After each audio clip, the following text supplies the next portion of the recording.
Shalom Lifers Shalom. dan juga Agers. Shalom. Dimanapun saudara berada pada sore hari ini, kita bersyukur kalau Tuhan sudah memberkati kita sepanjang hari ini. Amin. Dan tiba saatnya bersama-sama sore hari ini, kita datang menyembah Tuhan, memuji nama Tuhan yang ajaib, yang dahsyat buat setiap kita. Terima kasih Tuhan. Ini kami Tuhan, ini kami Yesus Tuhan. Membawa hati kami Tuhan sore hari ini Tuhan, untuk datang menyembah-Mu Tuhan, memuji nama-Mu Tuhan.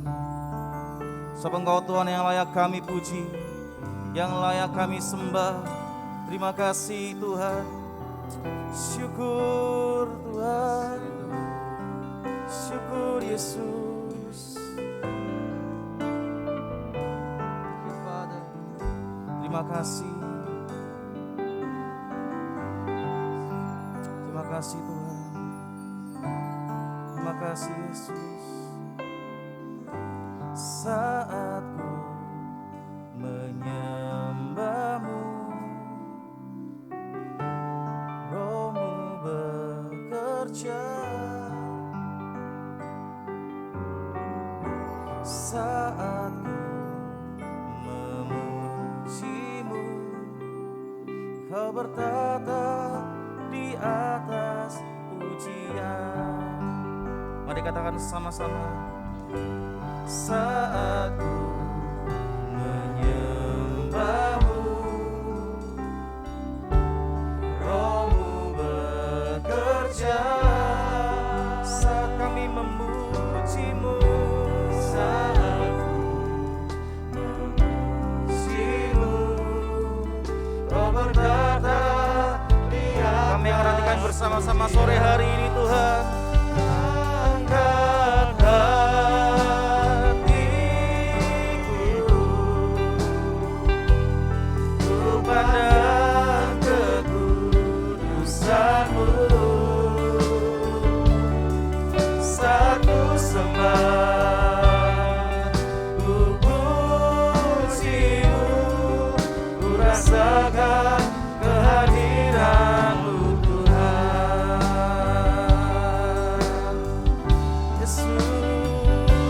Katakan bersama-sama.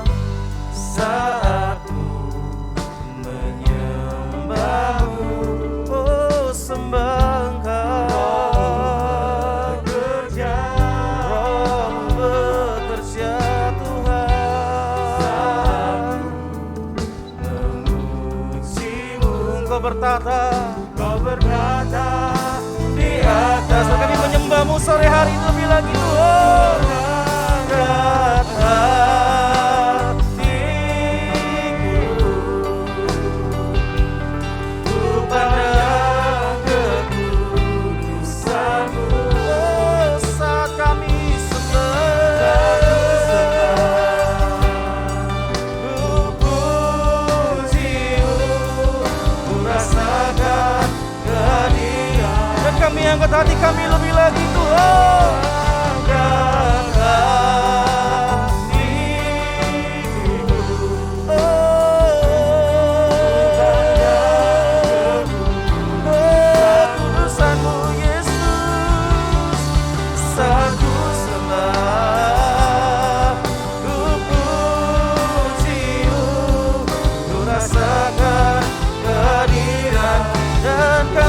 Hati kami Tuhan,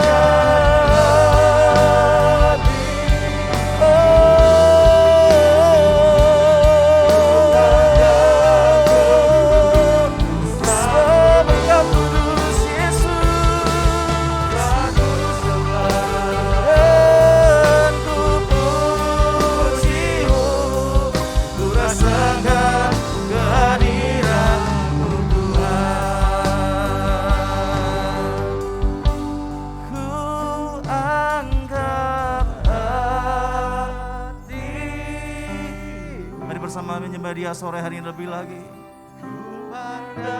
Mari pandang Dia Yesus. Dia Tuhan yang Maha Kudus. Dia Tuhan yang Maha Ajaib. Dia Tuhan yang Maha Besar buat setiap kita. Sebab Dia Tuhan, rasakan kehadiran Lebih lagi katakan, ku angkat hatiku, kami angkat hati kami, sebab Engkau kudus Tuhan. Oh, ku puji-Mu, ku rasakan kehadiran. Oh, ku angkat hatiku, ku pandang kekudusan-Mu. Satu sembah, ku puji-Mu, ku rasakan kehadiran. Satu sembah Tuhan, satu sembah, ku puji-Mu, ku rasakan kehadiran saat kami sembah. Ku puji-Mu, ku rasakan kehadiran-Mu Tuhan. Mari angkat sembahmu bersama-sama sore hari ini. Sembah Yesus, sembah Tuhan. Kami menyembah-Mu lebih lagi sore hari ini Tuhan, dengan roh kami, dengan roh kami Tuhan, dengan hati kami, dengan segenap jiwa kami, dengan segenap roh kami Tuhan. Kami menyembah-Mu lebih lagi Tuhan. Yesus Tuhan, kami sembah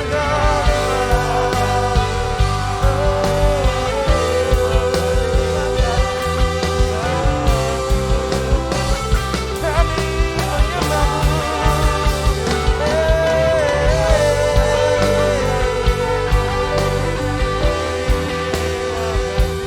Sebab Kau Tuhan yang layak disembah, Engkau Tuhan layak dipuji, Engkau Tuhan layak ditinggikan, Yesus layak disembah. Yesus, dengan nama Yesus, dengan nama Yesus. Haleluya. Sebab Engkau Tuhan kami layak dipuji, layak disembah.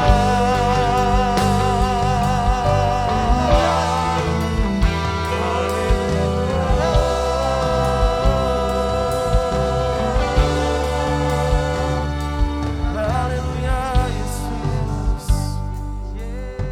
Haleluya. Kami mau lebih lagi Tuhan, menyembah-Mu, meninggikan nama-Mu Yesus, mengejar hadir-Mu Tuhan di dalam hidup kami. Dan kami mau katakan memandang wajah-Mu, mengejar hadir-Mu Tuhan. Itulah kerinduan setiap kami sore hari ini Tuhan, untuk menyembah-Mu, meninggikan Engkau Tuhan bersama-sama di tempat ini Tuhan. Terima kasih Tuhan, terima kasih Tuhan. Syukur Yesus. Haleluya. Mari kata bersama, memandang wajah-Mu, mengikuti kebaikan-Mu, mengejar hadir-Mu di dalam hidupku,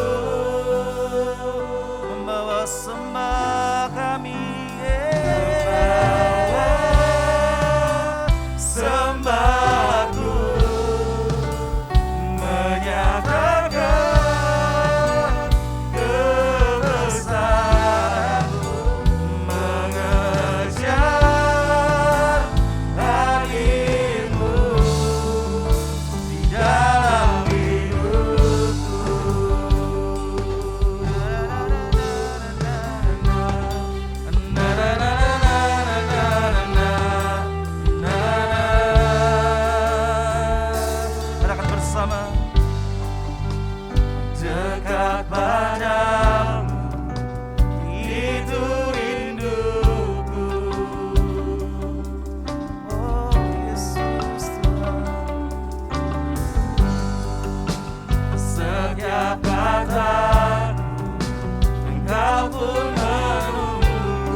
berkata lebih baik 1 hari di pelataran-Mu daripada di tempat lain.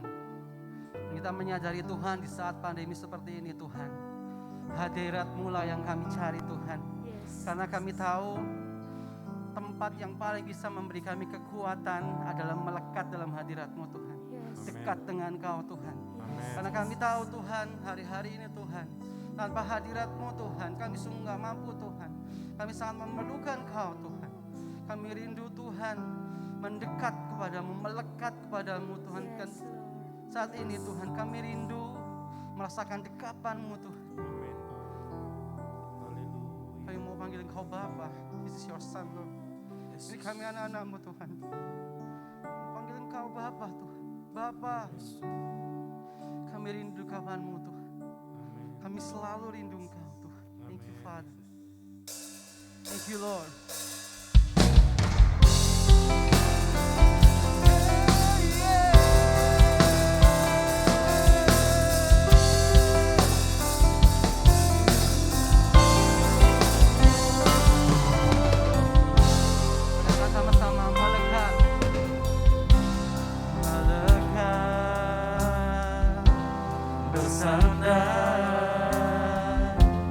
Dalam dekapan-Mu.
di tengah pujian dan penyembahan kami pada kesempatan sore hari ini ya Bapa.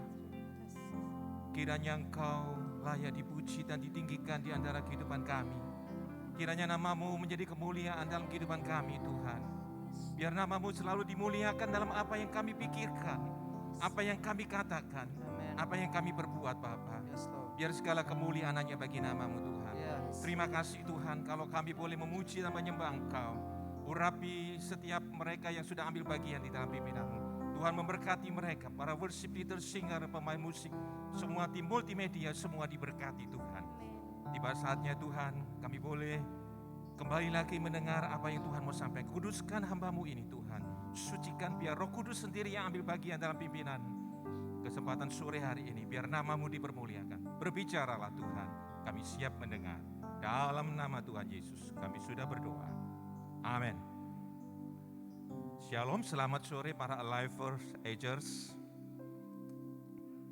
Pada kesempatan sore hari ini, saya mau berbagi mengenai firman Tuhan, mengenai sharing mengenai jujur dan atau dusta. Mari kita baca beberapa ayat di dalam firman Tuhan untuk mengawali pemberitaan firman Tuhan. Yang pertama, kita buka 1 Yohanes 2 ayat 21.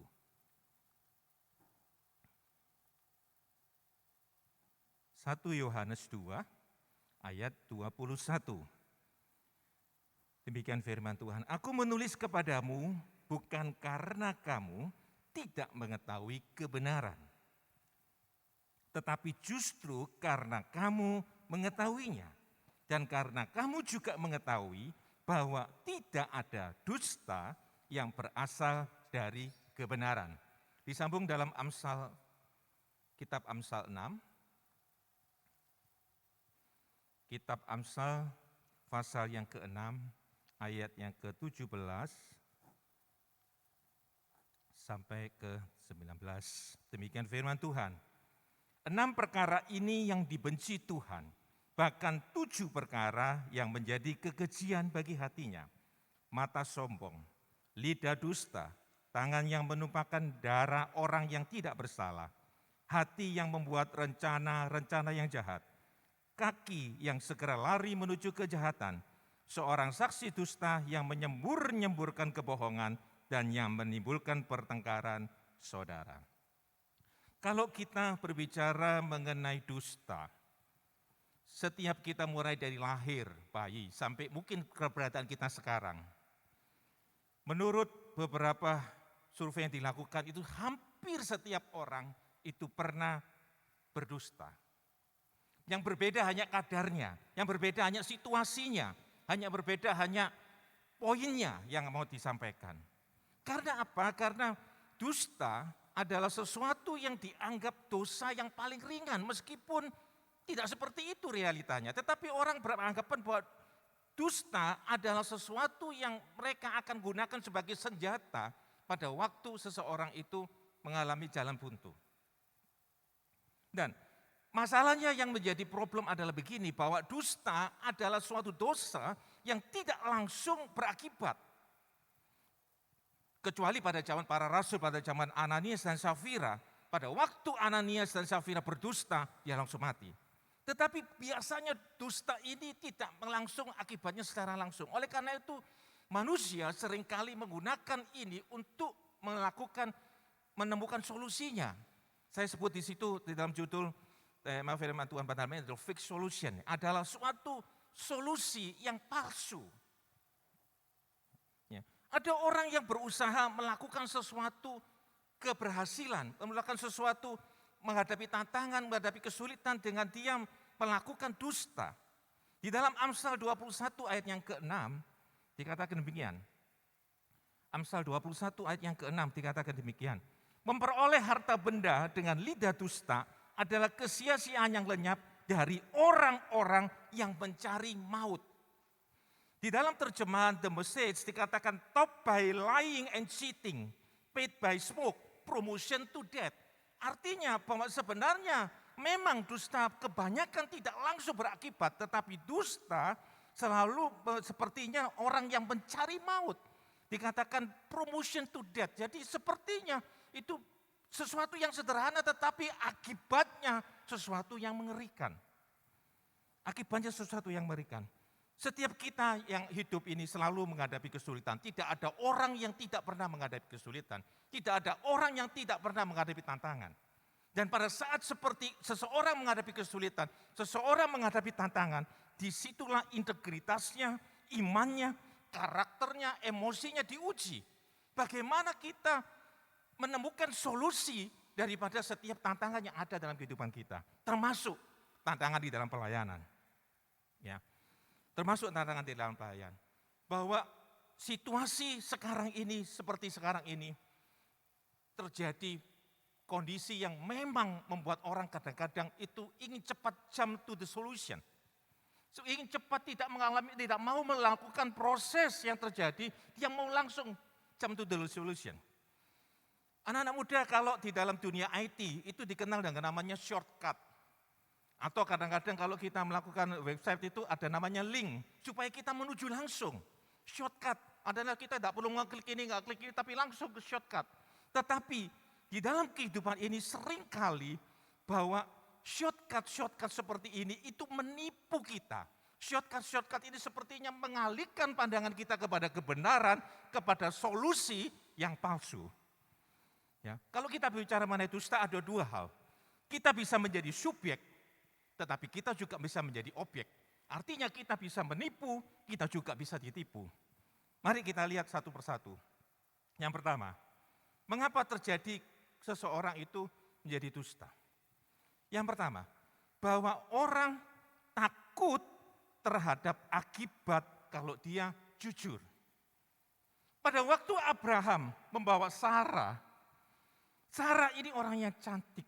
Dia takut kalau dia berkata bahwa ini adalah istriku, bahwa dia akan dibunuh dan Sarah akan diambil. Petrus pada waktu dia menghadapi orang-orang yang ada di sekitarnya, pada waktu dia ikut pada waktu Tuhan Yesus dibawa ke Getsemani, di Taman Golgota, bukan Getsemani, Taman Golgota. Petrus itu menjadi takut. Banyak kali kita itu berbohong, berdusta, karena kita takut kalau kita berkata jujur. Nah, padahal akibatnya belum pasti. Kalau kita Abraham, apakah pasti kalau Abraham itu berkata jujur, Sarah ini istriku, dia akan dibunuh? Belum tentu. Apakah Petrus pada waktu dia itu melakukan, dia ngomong, iya betul saya pengikutnya, apakah Petrus juga ikut disalibkan? Belum tentu. Tetapi yang terjadi adalah orang selalu berusaha menutupi kebenaran, menutupi kejujuran dengan melakukan dusta, dianggap bahwa itu solusinya. Makanya saya sebutkan itu solusi yang palsu, itu solusinya. Dan masalahnya Abraham melakukan seperti ini, Ishak anaknya juga sama, Yakub juga sama. Kita lihat bahwa dusta, sesuatu yang kita lakukan, sesuatu yang sepertinya menutupi sesuatu kebenaran, itu seakan-akan selesai. Tetapi perhatikan bahwa itu seperti menanam menggulung bola salju dan semakin lama semakin besar. Yang pertama takut akibat jujur. Yang kedua, tadi saya sebutkan bahwa kenapa orang berbuat dusta, karena ingin shortcut atau ingin jalan pintas terhadap sesuatu masalahnya. Mereka menganggap bahwa kalau berdusta itu selesai. Tetapi yang menjadi problem adalah dusta itu tidak pernah selesai sekali. Karena pada waktu seseorang berdusta akan timbul dusta-dusta berikutnya untuk menutupi dusta yang pertama. Ini yang menjadi problem. Coba kita lihat ada beberapa level mengenai dusta. Ini kita lihat dalam Matius 26. Kita lihat. Matius 26. Matius 26 ayat yang ke-70. Kita lihat bagaimana Petrus pada saat itu. Ayat 70, tetapi ia menyangkalnya di depan semua orang, katanya, aku tidak tahu apa yang engkau maksud. Petrus berusaha bahwa kalau kita lihat di sini, dalam situasi seperti itu, apakah Petrus itu tidak tahu pertanyaannya? Pasti tahu, karena di dalam ayat yang ke-69 dikatakan, engkau juga selalu bersama-sama dengan Yesus orang Galilea itu. Tetapi Petrus itu sebetulnya tahu, tetapi dia melakukan kebohongan yang pertama, yang sifatnya saya tulis di situ adalah soft, sesuatu yang tampaknya lembut, sesuatu yang biasa. Coba lihat, kebohongan Petrus yang pertama tidak berhenti, apakah dengan pembohongan dengan mengatakan aku tidak tahu apa yang kau maksud, kemudian berhenti, tidak. Kita lihat ayat yang ke-72. Dan ia menyangkalnya pula dengan bersumpah, aku tidak kenal orang itu. Naik tingkatannya. Pertama dia mengatakan, aku tidak tahu apa yang kau maksud. Yang kedua dia mengatakan bahwa aku tidak kenal itu, dengan menyangkalnya dengan bersumpah. Naik levelnya. Dan tidak berhenti. Tetapi terus ini seperti dosa bohong, ini seperti sesuatu yang menggulung. Kita lihat ayat yang ke-74. Ayat 73 ya. Tidak lama kemudian orang-orang yang ada di situ datang kepada Petrus dan berkata, pasti engkau juga salah seorang dari mereka. Itu nyata dari bahasa. Maka mulailah Petrus mengutuk dan bersumpah. Waduh, sudah mentok istilahnya. Anak-anak muda nampaknya dengan melakukan kebohongan satu, kita berharap itu selesai. Tetapi problem yang kita lihat di sini bahwa kebohongan satu diikuti dengan kebohongan berikutnya dan masalahnya semakin lama semakin kompleks. Coba kita lihat mulai dari dia berkata, aku tidak tahu apa yang engkau maksud, sampai kepada mengutuk dan bersumpah. Mengutuk dan bersumpah, seakan-akan ini jalan pintas, tapi itu menjadi, bohongnya itu menjadi puncak dengan Petrus. Nah, ini yang terjadi. Ya, ini yang terjadi. Yang pertama, tadi saya katakan bahwa orang itu akan takut kepada sifatnya jujur. Yang kedua adalah ingin menyelesaikan persoalannya dengan berdusta.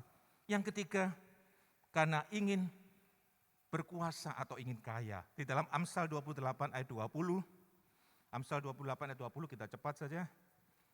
Amsal 28 ayat 20, dikatakan demikian. Amsal 28 ayat 20, orang yang dapat dipercaya mendapat berkat, tetapi orang yang ingin cepat kaya tidak akan luput dari hukuman.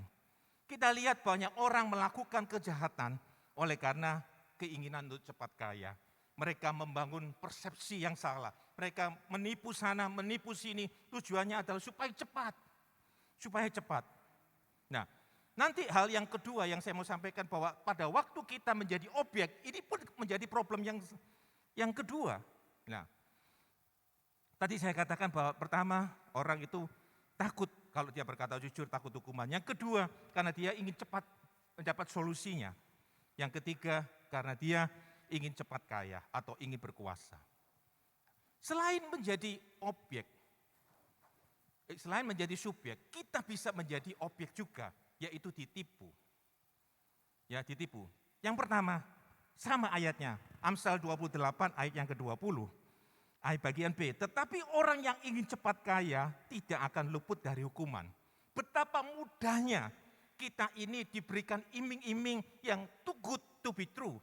Beberapa kali saya mendapat SMS, kamu berikan uang 500.000, kamu akan diberikan uang 7 juta dalam setahun. Saya mikir, modalnya aja 500.000 kali 12, 6 juta. Kok bisa dapat 7 juta? Cara nih piye? Ini sesuatu yang pasti tidak masuk akal. Suatu masuk akal, sangat tidak masuk akal. Banyak sekali orang-orang diimingi, apalagi kalau ibu-ibu dikata-kata gratis. Wis, mau download ini gratis, mau mendapat ini gratis. Tidak ada yang freelance kecuali dari Tuhan.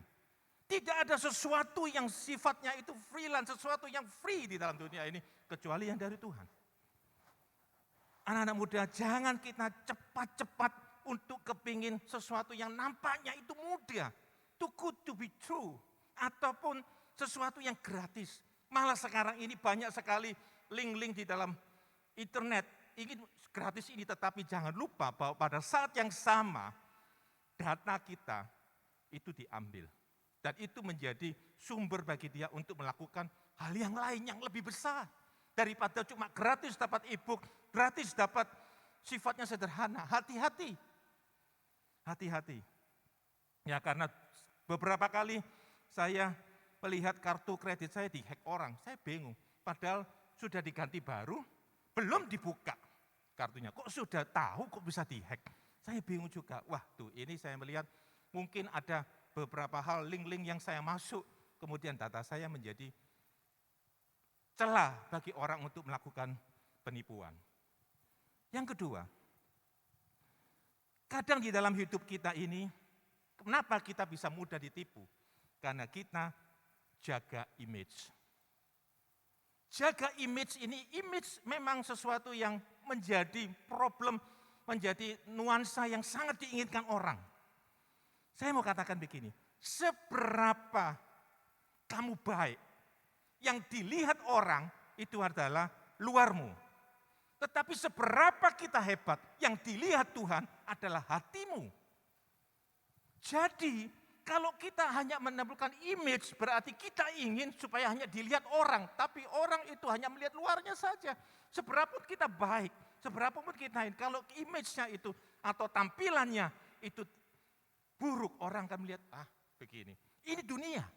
Tetapi berbeda dengan Tuhan, seberapa kita hebat, seberapa kita ganteng, seberapa kita cantik, seberapa kita hebat, pintar, yang dilihat Tuhan adalah hati kita. Apakah hati kita ini bersih? Apakah hati ini penuh dengan tipu muslihat? Oleh karena itu perhatikan, jangan sampai kita hanya berusaha untuk menjaga image. Akhirnya kita mudah ditipu, kamu lihat begini, kamu akan cepat menjadi lebih putih lah, lebih cantik lah, lebih bersih lah, lebih apalah. Akhirnya kita menjadi sasaran orang yang ditipu. Yang ketiga, sungkan. Anak-anak muda, mungkin 1-2 minggu yang lalu ada orang yang sharing di HF mengenai sungkan ini. Ya apa ko? Aku ini dicedeki orang minta tolong. Pertama baik, ngomongnya soal gereja, mari gitu ngomong soal investasi, mari gitu ngomong soal jual produk. Saya bilang begini, di dalam banyak hal kita juga minta hikmat dari Tuhan, agar kita itu tidak jatuh ke dalam hal yang karena sungkan, akhirnya kita mudah ditipu, akhirnya kita menjadi jengkel, akhirnya kita marah, mungkin kita malah berpikir berbuat dosa. Lebih baik saya bilang begini, kalau pada waktu awal orang ini sudah menjurus kepada sesuatu sifatnya kurang baik, kita ngomong maaf, kita urusannya adalah pertemanan, tapi untuk hal ini mohon maaf, kami membatasi. Lebih baik, karena kadang-kadang sungkan itu menjadi titik lemah kita, untuk kita mudah ditipu orang. Sungkan menjadi titik lemah kita dipermainkan orang. Pada saat yang sama, sungkan menjadi titik celah orang untuk bisa menipu kita. Menjadi titik supaya itu menjadi kita ditipu. Sungkan. Hati-hati, ya hati-hati. Yang ketiga, kenapa kita bisa mudah ditipu? Yang ketiga adalah karena terlalu kita itu mengopen semua informasi. Jujur tidak berarti kita itu menjadi obral omongan. Jujur tidak berarti kita itu obral informasi. Coba kita lihat dalam Amsal 10. Amsal 10. Di dalam Amsal 10 ayat 19 dikatakan demikian. Di dalam banyak bicara pasti ada pelanggaran. Tetapi siapa menahan bibirnya berakal budi. Betapa banyak kita ini mudah untuk ngobrol informasi, bicara segala hal yang sebetulnya tidak perlu kita ucapkan. Yang sebenarnya tidak perlu kita sampaikan. Di dalam Amsal 10 ayat 19 dikatakan banyak bicara pasti ada pelanggaran. Itu tidak hanya berbicara mengenai mulut, tetapi sekarang karena ada teknologi termasuk jari kita, ojo kengangguran. Sedikit-sedikit kengangguran. Akhirnya kita menjadi orang yang mudah untuk ditipu dan mudah secara tidak langsung kita bisa mempersepsikan sesuatu yang buruk sehingga membuat orang lain kita tipu. anak-anak muda di dalam banyak bicara pasti ada pelanggaran. Nah, mengenai informasi, mengenai keterbukaan, saya selalu memakai prinsip yang disebut prinsip jaga jarak. Di dalam saya dulu pernah menggambarkan bagaimana seseorang itu harus ada jaga jarak. Kalau seseorang itu merupakan tamu bagi kita, baru orang yang mengantarkan surat, orang yang mengantarkan paket itu hanya berhenti di luar pagar, betul apa enggak?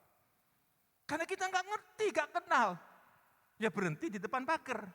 Tetapi orang yang menjadi tamu kita, yang kita undang, yang ada janjian, boleh masuk di ruang tamu.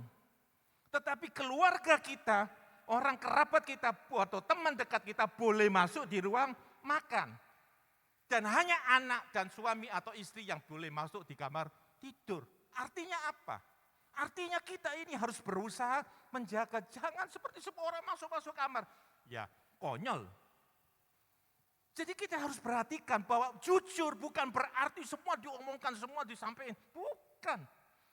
Mari kita lihat di dalam Matius 5. Matius 5. Matius 5. Haleluya, Tuhan baik. Matius 5 ayat 33 sampai 37. Demikian. Kamu telah mendengar pula yang difirmankan kepada nenek moyang kita, jangan bersumpah palsu, melainkan peganglah sumpahmu di depan Tuhan. Tetapi aku berkata kepadamu, janganlah sekali-sekali bersumpah, baik demi langit, karena langit adalah tata Allah, maupun demi bumi, karena bumi adalah tumpuan kakinya, ataupun demi Yerusalem, karena Yerusalem adalah kota yang besar. Janganlah engkau bersumpah demi kepalamu, karena engkau tidak berkuasa memutihkan atau menghitamkan sehelai rambutmu. Jika ya, hendaklah kamu katakan ya. Jika tidak, hendaklah kamu katakan tidak. Apa yang lebih daripada itu berasal dari si jahat. Coba kita lihat terjemahnya, The Message boleh ditampilkan?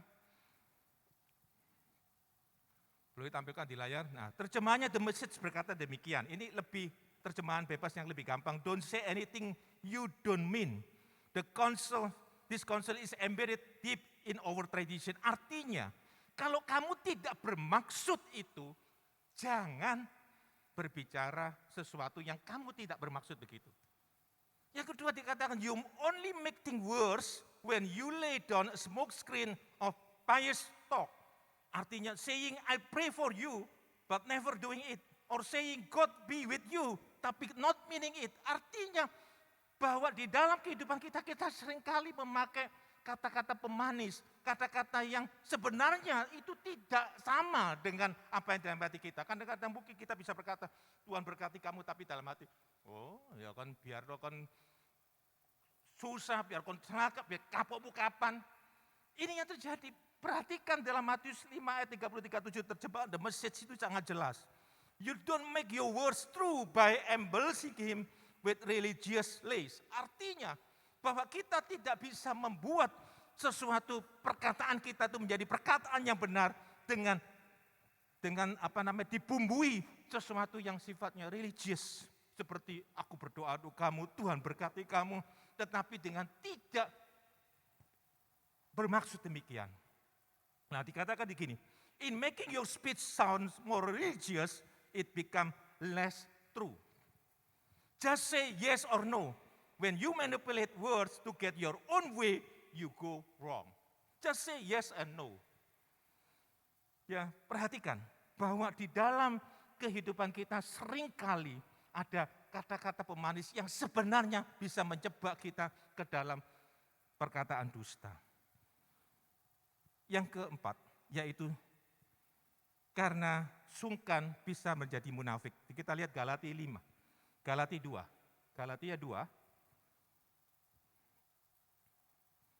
2 ayat 11 sampai 14. Galatia 2 ayat 11 sampai 14.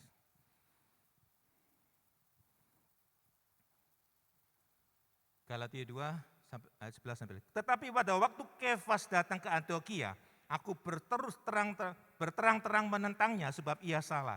Karena sebelum beberapa orang dari kalangan Yakobus datang, ia makan sehidangan dengan saudara-saudara yang tidak bersunat. Tetapi setelah mereka datang, ia mengundurkan diri dan menjauhi mereka karena takut akan saudara-saudara yang bersunat. Dan orang-orang Yahudi lain pun turut berlaku munafik dengan dia. Sehingga Barnabas sendiri turut terseret oleh kemunafikan mereka. Tetapi waktu kulihat bahwa kelakuan mereka itu tidak sesuai dengan kebenaran Injil, aku berkata kepada Kefas di hadapan mereka semua, jika engkau seorang Yahudi hidup secara kafir dan bukan secara Yahudi, bagaimana engkau dapat memaksa saudara-saudara yang tidak bersunat itu hidup secara Yahudi? Petrus bisa terjebak karena dia menjaga image-nya, menjaga sesuatu sehingga dia berlaku munafik. Petrus bisa terjadi seperti ini. Teman-teman, kadang-kadang kita ini harus berkata kebenaran meskipun itu nampaknya menyakitkan. Karena saya ada suatu quotes yang saya lihat di IG itu mengatakan bahwa kita ini garam dunia, bukan gula dunia. Bukan supaya membuat orang itu menjadi manis, bukan begitu. Tetapi kalau itu kebenaran, ya harus disampaikan. Kadang kita harus memutuskan sesuatunya tidak menyenangkan seperti tadi. Hubungan seseorang yang kemudian maksudnya untuk menipu dengan investasi bodong.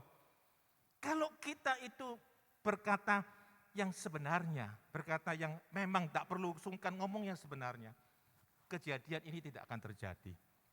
Ya, karena kadang-kadang kita harus memutuskan melakukan keputusan meskipun kita mungkin tidak disenangi. Seringkali saya mendapatkan telepon tawaran ini, begitu saya bilang, maaf Bu, saya langsung tutup blok. Pertama itu ngomongnya manis, waduh apa kabar Bapak, Bapak sehat, betapa sudah, ngomongnya manis-manis, tapi ujungnya melakukan sesuatu, kemudian berkata, maaf saya tidak berminat, langsung tutup blok. Itu yang terjadi, bahwa kadang-kadang orang masuk dengan situasi di mana membuat menyenangkan, tetapi pada waktu memang kita ngomong, maaf, saya tidak berminat, selesai. Daripada kita teruskan itu dengan membuka celah kita semakin lebar, akhirnya kita bisa menyesal sendiri. Sebagai ringkasan, bagaimana supaya kita tidak menipu dan tidak bisa ditipu? Yang pertama, tidak ada sesuatu solusi yang instan. Kadang-kadang solusi itu harus melalui proses. Jangan cepat untuk mengambil keputusan yang nampaknya, ini jalan pintas. Hati-hati. Apalagi untuk persoalan uang, persoalan ekonomi, kalau itu bukan dari Tuhan, pasti ada sesuatu yang membuat kita itu menjadi terjebak. Di dalam 1 Tesalonika 5 dikatakan, ujilah segala sesuatu dan peganglah yang baik. Yang kedua, bagaimana supaya kita tidak menipu dan tidak ditipu? Adalah jangan banyak bicara. Yakobus 1 ayat 19. Yakobus 1 ayat 19 dikatakan demikian.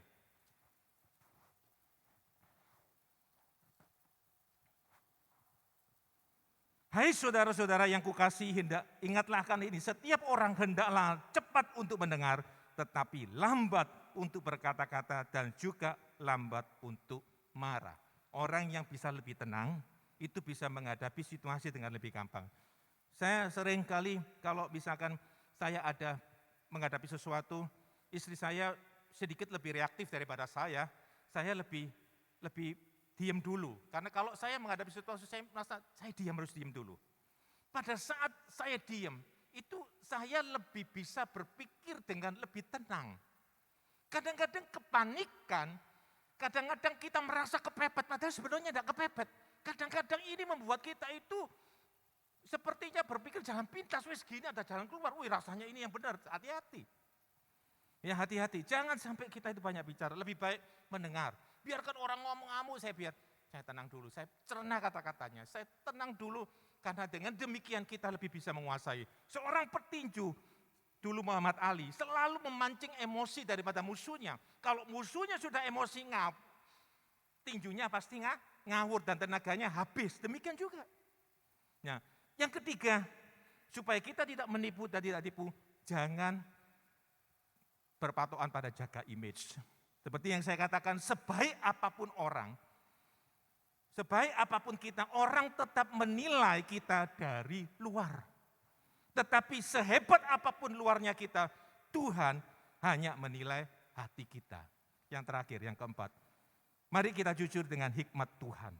Di dalam Mazmur 119, sebagai ayat terakhir. Mazmur 119. Mazmur 119, ayat yang ke-29 dan 30. Dikatakan demikian, jauhkanlah jalan dusta daripadaku, dan karuniakanlah aku Tauratmu. Aku telah memilih jalan kebenaran, telah menempatkan hukum-hukummu di hadapanku. Artinya, selalu berpatokan kepada firman Tuhan. Ujilah segala sesuatu dan berpatokan pada firman Tuhan. Ada satu hal yang paling penting di dalam kita soal dusta ini, yaitu damai sejahtera. Di dalam Yeremia dikatakan, di mana ada kebenaran, di situ timbul damai sejahtera. Oleh karena itu, minta hikmat dari Tuhan. Minta hikmat dari Tuhan. Di dalam Yakobus 1 ayat 5, bahwa seseorang yang kekurangan hikmat adalah yang memintanya kepada Tuhan, yang memberikan dengan tidak bertunda-tunda. Puji Tuhan, Tuhan memberkati. Mari kita siapkan hati kita untuk masuk dalam penyembahan. Haleluya, Tuhan Yesus.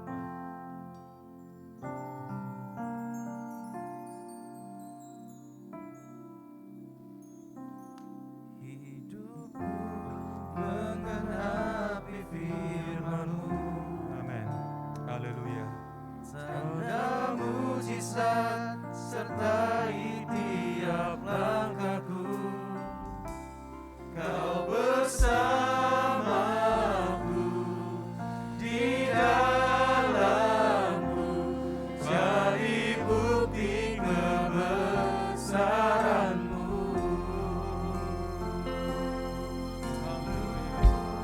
Menggenapi firman-Mu. Yes, Lord. Tanda mujizat sertai tiap langkahku. Kau bersamaku di dalamku, jadi bukti kebesaran-Mu. Tuhan, Kau sempurna.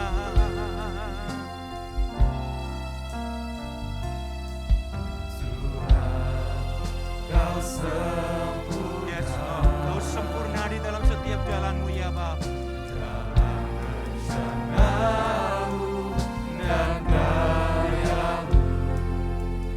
Ku serahkan hidupku, pulihkan dengan Roh-Mu.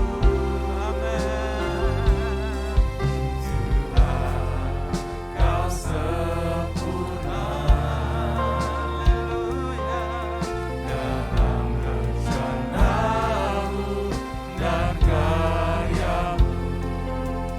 Ku serahkan hidupku, murnikan dengan Roh-Mu. Hidupku menggenapi firman-Mu. Tanda mujizat sertai tiap langkahku. Kau bersamaku di dalamku, jadi bukti kebesaran-Mu. Hidupku menggenapi firman-Mu. Amin, amin, haleluya. Tanda mujizat sertai tiap langkahku. Kau bersamaku di dalamku, jadi bukti kebesaran-Mu. Kau bersamaku di dalamku, jadi bukti kebesaran-Mu. Kau bersamaku di dalamku, jadi bukti kebesaran-Mu. Haleluya. Anak-anak muda, para Alivers dan Agers, pada saat ini, mari kita ambil waktu 1-2 menit untuk memeriksa kehidupan kita. Pada saat para Agers, Alivers, atau sidang jemaatnya dikasih Tuhan, merasa firman Tuhan ini buat saya, Saya ingin berubah. Saya ingin mengalami kebenaran firman Tuhan ini. Mungkin kondisi Bapak Ibu sidang jemaat Alive First and Eger ada tekanan, ada persoalan. Percayalah bahwa kalau Tuhan bersama dengan kita, mujizat pasti terjadi. Tunggu saatnya Dia bekerja. Percaya dengan iman. Jangan sampai integritasmu dikalahkan oleh karena persoalan. Ingat, tujuanmu adalah kekekalan, bukan di dunia. Jikalau ada orang-orang yang merasa berdoa buat saya, mari kita taruh tangan kanan di dada kita. Kita berdoa, Bapa di surga, kami mengucap syukur Tuhan, karena Engkau Allah yang Immanuel, Allah yang menyertai hidup kami. Apapun yang kami hadapi, Engkau adalah Immanuel. Engkau Yehova Rafa, Engkau Yehova Jireh, yang menyediakan segala sesuatu bagi kami Bapa. Siapkan hati pikiran kami, siapkan kami Tuhan untuk menerima mujizat-Mu. Biar kami tetap berpegang pada integritas-Mu Tuhan. Biar integritas kebenaran firman-Mu. Kami percaya Tuhan, kalau kami setia kepada kebenaran firman-Mu, mujizat itu akan terjadi.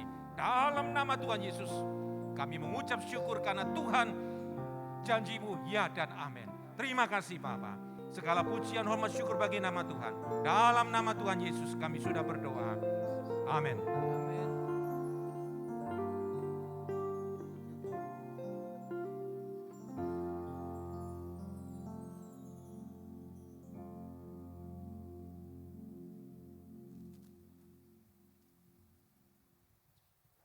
Puji nama Tuhan. Shalom, Lever, Ejes, dan seluruh sidang jemaat yang saat ini ikut serta mengikuti acara ini, ibadah ini dari awal sampai akhirnya. Saya berharap kita semua sehat-sehat selalu dan semua dalam perlindungan Tuhan. Amin. Kita semua ada di sini semuanya karena anugerah dari Tuhan. Oke, sidang jemaat semua yang terkasih, sebelum saya akan memberikan pengumuman untuk 1 minggu ke depan, saatnya kita akan memberikan persembahan yang terbaik bagi pelebaran kerajaan Tuhan. Kita akan berdoa bersama-sama. Terima kasih Tuhan Yesus buat hadirat-Mu Tuhan, buat penyertaan-Mu kepada kami semuanya sepanjang hari ini, sepanjang minggu ini Tuhan. Memberi kami kecukupan, hidup yang tidak kekurangan Tuhan, semuanya karena anugerah-Mu, semua karena berkat-Mu Tuhan, untuk mencukupi segala keperluan dan kebutuhan kami Tuhan, menurut keadaan kemuliaan-Mu. Saatnya kami akan memberikan persembahan yang terbaik bagi Engkau Tuhan. Biarlah persembahan ini menjadi dupa yang harum di hadapan-Mu Tuhan, dan nama-Mu semakin dipermuliakan. Kami serahkan Tuhan persembahan ini hanya di dalam nama Tuhan Yesus. Kami telah berdoa dan mengucap syukur. Haleluya. Amin. Bapak Ibu sidang jemaat yang terkasih, saudara bisa memberikan persembahan pada rekening BCA yang tertera pada layar Bapak Ibu semuanya, atau lewat QR Code di Dana, GoPay, SUPP maupun OVO. Berikutnya, informasi selanjutnya adalah ibadah doa malam pada hari Jumat tanggal 26 Februari pukul 19 waktu Indonesia Barat. Bisa Bapak Ibu ikuti secara langsung datang ke gereja maupun secara live streaming. Untuk informasinya, saudara bisa lihat di layar monitor saudara. Untuk yang datang langsung ke gereja, Bapak Ibu bisa wajib mematuhi protokol kesehatan, yaitu memiliki usia antara 15 sampai 60 tahun, dalam kondisi yang sehat, yaitu tidak sakit maupun kurang fit, dan Bapak Ibu wajib menggunakan masker dan face shield Bapak Ibu ya. Silakan Bapak Ibu datang mengikuti ibadah doa malam pada Jumat besok. Selanjutnya pada hari Sabtu tanggal 27 Februari pukul 19, kita bisa mengikuti House Family bersama Bapak Pendeta Teguh Kurniawan. Bapak Ibu akan diberkati oleh firman Tuhan pada acara ini. Jadi saya berharap luangkan waktu Bapak Ibu untuk bisa mengikuti acara ini lewat live streaming. Informasi selanjutnya adalah pada hari Minggu depan, seperti biasa, kita ada ibadah live streaming pada hari Minggu. Ada 3 ibadah Bapak Ibu. Pada pukul 8 pagi ibadah umum, pukul 10 pagi ada ibadah sekolah minggu, dan saat ini pukul 17 ada ibadah youth. Mari kita Datang bersama-sama lewat ibadah live streaming ini secara online, kami percaya kita semua akan diberkati oleh Tuhan. Informasi selanjutnya adalah New Normal Doa Pagi diadakan setiap hari Selasa sampai Sabtu pukul 5 pagi Bapak Ibu. Bapak Ibu bisa datang langsung ke gereja dengan memperhatikan protokol kesehatan maupun lewat live streaming di channel YouTube GSCA Ebenezer.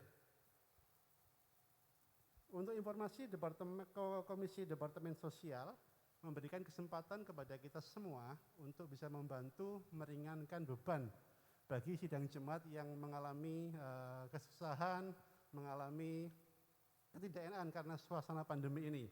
Jadi Bapak Ibu bisa menyalurkan bantuan lewat rekening yang tertera pada layar semuanya. Berikut ini adalah beberapa foto yang dibagikan oleh Departemen Sosial melalui kegiatan donasi ke beberapa jemaat yang telah membutuhkan. Untuk informasi diakonia mengenai penyerahan anak, baptisan, pernikahan, Bapak Ibu sidang jemaat bisa melihat informasinya, kontak personnya ada di layar monitor saudara. Ada tertera mengenai penyerahan anak, baptisan, dan pernikahan. Untuk informasi selanjutnya, untuk seputar informasi gereja, saat ini kita bisa lihat di sosial media, baik melalui Twitter, YouTube, WhatsApp, Instagram, Facebook, dan lain sebagainya, ada di layar monitor Bapak Ibu semuanya. Saat ini kita mengikuti program pemerintah, yaitu stay at home. Kita kalau tidak perlu sama sekali kita ada di rumah saja. Kita jaga jarak, kita menggunakan masker, kita rajin mencuci tangan, dan kita harapkan kita semuanya akan sehat-sehat selalu Bapak Ibu.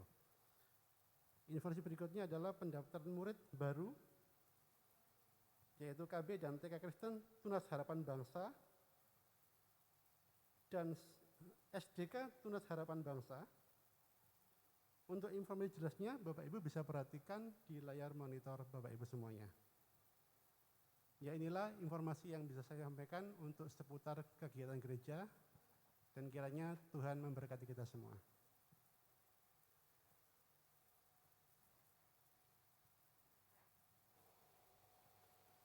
Puji Tuhan, kita semua sudah diberkati Tuhan di ibadah sore ini dan di penghujung ibadah ini. Saya mengajak kita semuanya menghidupi firman Tuhan. Firman Tuhan menjadi challenge bagi kita, tantangan bagi kita. Ketika kita mau hidup jujur, percayalah apapun yang kita kerjakan sepanjang minggu yang berjalan ini, kita pasti diberkati Tuhan. Mari kita satu di dalam doa.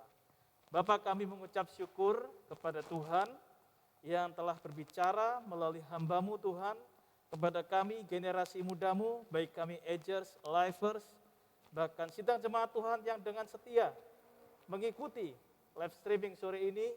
Tuhan tolong kami Tuhan, di dalam mengarungi perjalanan hidup kami sepanjang minggu yang berjalan ke depan. Nilai-nilai kejujuran Tuhan limpahkan dalam hidup kami. Baik ketika kami sedang melaksanakan studi kami, kuliah kami, di dalam hubungan kami, bahkan di dalam kehidupan keluarga kami, di dalam usaha pekerjaan kami. Ketika kami menghidup ini, kami percaya janji firman Tuhan ya dan amin. Tuhan akan memberkati kami Bapa. Terima kasih Tuhan. Tuhan juga memberkati buat sidang jemaat Tuhan, yang jikalau sampai hari ini mereka mengalami kesulitan, mereka yang mengalami sakit penyakit, mereka yang mengalami berbagai macam persoalan keluarga dan rumah tangga, biarlah damai sejahtera turun atas mereka. Ketika damai sejahtera turun, mereka akan melihat mukjizat-mukjizat Tuhan. Tuhan nyatakan, Tuhan sempurnakan di dalam kehidupan mereka. Terima kasih Tuhan memberkati buat seluruh pelayanan Tuhan yang telah melayani sepanjang sore ini. Kami percaya Tuhan memberkati mereka sebagaimana Tuhan memberkati kami. Rekan-rekan muda dikasih Tuhan, marilah kita bangkit berdiri di tempat engkau sedang berada saat ini, yang sedang menyaksikan siaran ini, dan kita akan tutup di dalam doa. Haleluya. Firman Tuhan berkata, sampai dicurahkan kepada kita roh dari atas, maka padang gurun akan menjadi kebun buah-buahan, dan kebun buah-buahan itu akan dianggap hutan. Di padang gurun selalu akan berlaku keadilan, dan di kebun buah-buahan akan tetap ada kebenaran. Di mana ada kebenaran, di situ tumbuh damai sejahtera. Dan akibat kebenaran ialah ketenangan, ketentraman untuk selama-lamanya. Bangsaku akan diam di tempat yang damai, di tempat tinggal yang tentram, di tempat peristirahatan yang aman. Tuhan memberkati dan melindungi sidang jemaat Tuhan. Tuhan menyinari dengan wajah-Nya dan memberikan kasih karunia. Tuhan memperhadapkan wajah-Nya dan melepaskan damai sejahtera.